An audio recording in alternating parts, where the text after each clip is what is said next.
Adakah anda benar-benar percaya bahawa isu 7 pemain warisan kita hanyalah satu kesilapan teknikal yang kecil? Sesuatu yang sangat gelap sedang berlaku di sebalik tabir Harimau Malaya. Di saat jutaan rakyat Malaysia mendoakan keajaiban dari Switzerland, satu rahsia besar yang selama ini disorok di bawah karpet akhirnya pecah berkecai. Ini bukan lagi sekadar berita sukan. Ini adalah tentang konspirasi, pemalsuan, dan maruah negara yang sedang dilelong. Di sisi berbeza, ramai pihak mula mengatakan bahawa TMJ adalah dalang pemalsuan dokumen 7 pemain ini. Apa reaksi TMJ tentang tuduhan ini? Jom, saya akan membawa anda masuk ke dalam 2 medan perang yang akan membuatkan bulu roma anda meremang. Satu pertempuran undang-undang di Mahkamah Dunia, dan satu lagi serangan balas paling berani dalam sejarah bola sepak tanah air.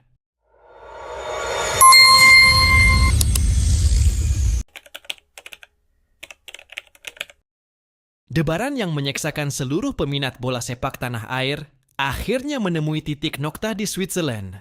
Namun, jangan terpedaya dengan kata-kata manis. Walaupun ada sinar kelegaan, ada satu rahsia besar yang kini terbongkar. Dakwaan pemalsuan dokumen itu bukan sekadar khabar angin. Dan yang paling memeritkan, keputusan dari Mahkamah Timbang Tarasukan KAS ini bukan sahaja mematikan impian terbesar negara. Malah ia mengundang bala seterusnya daripada Badan Induk Bola Sepak Asia AFC. Episod gelap yang menghantui kem Harimau Malaya akhirnya sampai ke penghujungnya apabila panel KAS di Zurich membuat keputusan yang sangat mengejutkan. Walaupun hukuman penggantungan terhadap 7 pemain warisan kita dilonggarkan, satu fakta keras tidak boleh dinafikan lagi. Panel SAS mengekalkan denda gergasi berjumlah 1.8 juta ringgit terhadap FIM.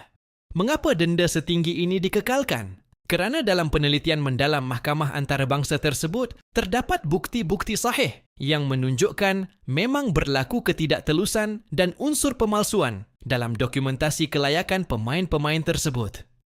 Ini bukan lagi spekulasi. Ini adalah satu tamparan hebat kepada maruah pentadbiran bola sepak negara yang kini tercalar di mata dunia.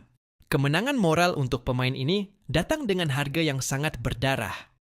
Walaupun 7 pemain tersebut terselamat daripada penggantungan 12 bulan yang keras dan dibenarkan kembali ke padang, namun segalanya sudah terlambat untuk misi Piala Asia. Keputusan KAS yang mengekalkan kesalahan dokumentasi tersebut secara tidak langsung telah menutup terus peluang Malaysia ke Piala Asia 2027. Biarpun pemain boleh beraksi, status perlawanan-perlawanan kritikal sebelum ini telah terjejas. Impian untuk melihat jalur gemilang berkibar di pentas tertinggi Asia kini hancur berkecai di meja peguam, meninggalkan peminat dalam kekecewaan yang amat mendalam. Namun, penderitaan kita tidak berakhir di Zurich. Sebaik sahaja keputusan CAS mengesahkan adanya unsur salah laku dokumentasi, mata Konfederasi Bola Sepak Asia AFC kini tertumpu sepenuhnya kepada Kuala Lumpur. Berita paling panas yang sedang bertiup kencang ketika ini adalah hukuman tambahan yang bakal dikenakan oleh AFC kepada FAM. Difahamkan, AFC tidak akan berdiam diri terhadap pelanggaran integriti perlawanan di bawah seliaan mereka. Antara hukuman ngeri yang menanti, FAM termasuklah denda tambahan yang mencecah ratusan ribu ringgit, malah risiko penggantungan daripada menyertai mana-mana kejohanan di bawah kelolaan AFC untuk tempoh tertentu. Ini adalah hukuman berganda yang bakal melumpuhkan terus ekosistem bola sepak negara untuk beberapa tahun akan datang. Ini adalah pengajaran paling mahal dan paling menyakitkan. Isu pemalsuan dokumen ini telah meletakkan Malaysia dalam senarai hitam integriti pentadbiran antarabangsa.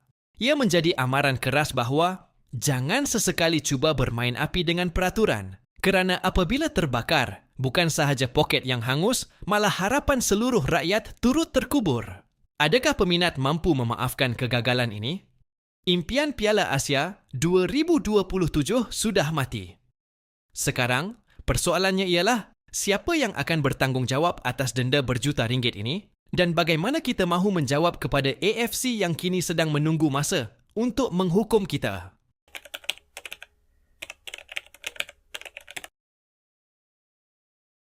Di tengah-tengah tuduhan panas mengenai pemalsuan dokumen pemain warisan, figura paling berpengaruh dalam bola sepak Malaysia tidak lagi sekadar bertahan. Baginda telah melontarkan satu cabaran maut yang belum pernah kita dengar sebelum ini. Ini bukan sekadar kenyataan media biasa. Ini adalah jemputan terbuka ke kandang mahkamah. Jika anda rasa anda ada bukti untuk menjatuhkan baginda, sekarang adalah masanya, atau anda akan dianggap sebagai penyebar fitnah paling besar dalam sejarah. Suasana semakin tegang apabila pemangku Sultan Johor, Tunku Mahkota Ismail TMJ, secara terbuka membalas dakwaan liar yang cuba mengaitkan baginda dengan skandal pemalsuan dokumen 7 pemain warisan tersebut. Segalanya bermula apabila seorang pengguna media sosial secara lantang menuduh bahawa TMJ perlu bertanggungjawab atas kepalsuan yang berlaku. Tuduhan itu mendakwa bahawa alasan isu dalaman atau akaun digodam tidak lagi boleh diterima akal, malah membandingkan situasi ini dengan kes berprofil tinggi negara yang lain. Dakwaan ini sangat berat. Ia cuba menggambarkan seolah-olah penemuan pemain warisan sebelum ini hanyalah satu rekaan semata-mata. Namun, sesiapa yang mengenali jiwa pahlawan TMJ pasti tahu baginda tidak akan berdiam diri. Dengan penuh keberanian dan tanpa rasa gentar sedikit pun, baginda membalas, "Setuju. Saya ada cadangan yang lebih baik.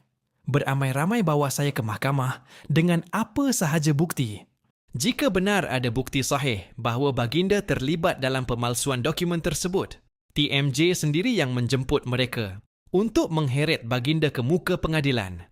Baginda mahu segala tuduhan ini diselesaikan secara telus dan profesional di hadapan hakim, bukannya dibiarkan menjadi barah dalam bentuk spekulasi di media sosial." Dengan mencabar mereka ke mahkamah, baginda secara tidak langsung menyatakan bahawa baginda mempunyai tangan yang bersih dalam isu ini. Sesiapa yang berdegil mahu meneruskan fitnah tanpa membawa bukti ke mahkamah, kini hanya akan dilihat sebagai ejen sabotaj yang cuba menghancurkan kebangkitan Harimau Malaya. Adakah mereka berani menyahut cabaran untuk membawa bukti tersebut ke mahkamah? Atau adakah segala dakwaan ini hanya sekadar skrip untuk menjatuhkan kredibiliti baginda dan pasukan kebangsaan? Satu perkara yang pasti, TMJ telah membuka pintu seluas-luasnya untuk kebenaran dicari. Jika tiada siapa yang berani tampil selepas cabaran terbuka ini, maka jelaslah siapa yang sebenarnya sedang bermain politik kotor di sebalik isu 7 pemain warisan ini. Rakyat kini sedang memerhati dengan penuh debar. Siapa yang akan melangkah ke mahkamah? Dan siapa yang akan terdiam 1000 bahasa apabila diminta menunjukkan bukti sahih? Apa pendapat korang sebagai peminat setia Harimau Malaya berkenaan kes pemalsuan dokumen 7 pemain warisan ini? Siapa yang harus bertanggungjawab? Mari kita bincang di ruangan komen.